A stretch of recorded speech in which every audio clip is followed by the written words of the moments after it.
Hey guys, welcome to another week of History 112, Western Civ. And this week I want to just spend a moment kind of talking about the chapter readings that you're going to do.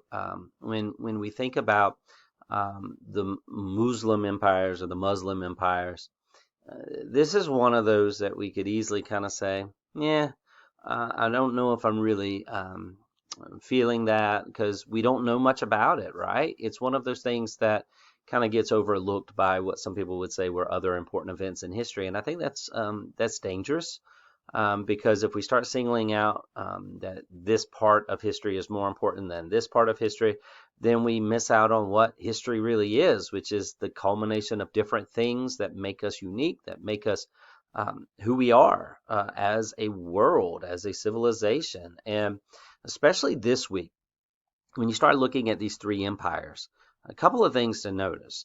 First of all, you'll learn a lot about religion and the importance religion plays in countries, in politics, in all aspects.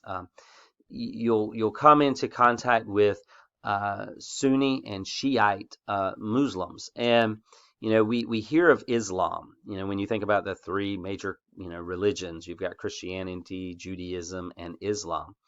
And within Christianity, there's a lot of different divisions, right? There's Baptist and Methodist, Presbyterians.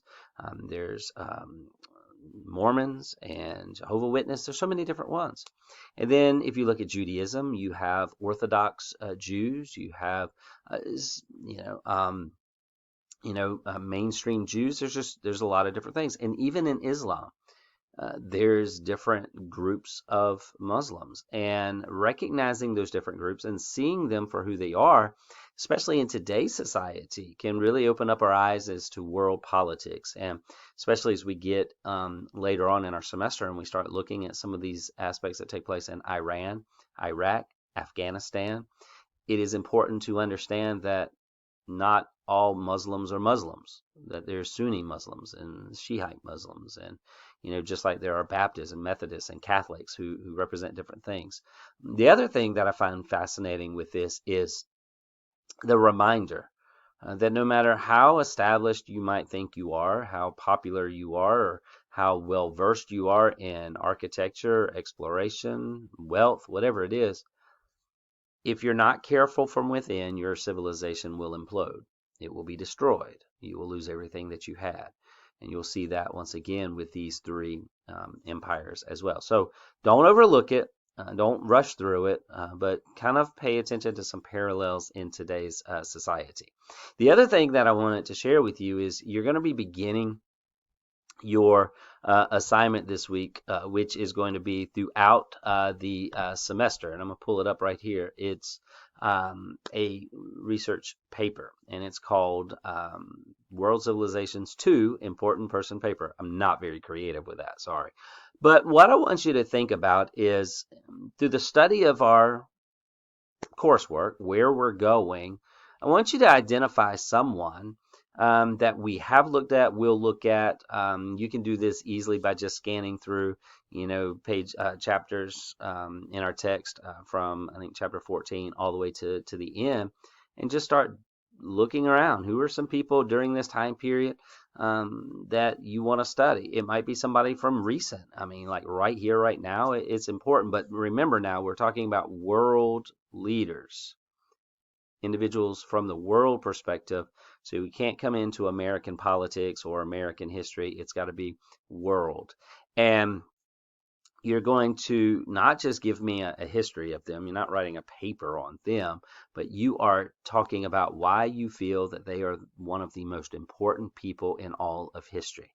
What do they contribute to society? Why are they still important? What's their relative importance to you and me today? So this is broken into three different parts of the paper, right?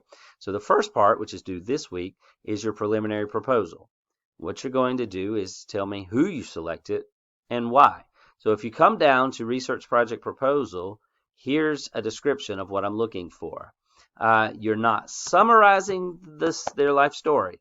Yeah, that's part of it, but I'm not interested in that. What I'm interested in is why are they so important? What makes them unique, and why should we study them? So for this part 1 assignment, basically your proposal should be a minimum of 250 words. Please note, a minimum of 250 words is exactly that. It is a minimum, which means don't just get to 250 and think, good, got it, did what I need to do. Write effectively, clearly, concisely, explaining why you have chose this particular person, why are they so important. So here's the remaining part of that text, what you're going to tell me about. So if I read your proposal and I say, I don't know if really that's a great one. I think we really need to look at some things different. I'll reach out to you and we'll have a conversation. Okay. But go ahead, present your plan. Tell me why you want to research that person, and that will be part 1 for your project. So this week, reading questions, and then you have your research proposal. I hope you have a great week. I look forward to reviewing who you're going to study, because that's where I really learn about interesting people and things of society during this part of world history. So can't wait to read them. So as always, if you need anything, reach out to me, email me. We can do a video chat. We can FaceTime, whatever we need to do to kind of help you if you're having any issues or you're struggling. Have a great week. Go out and do something great for someone, and I look forward to talking to you soon. Take care.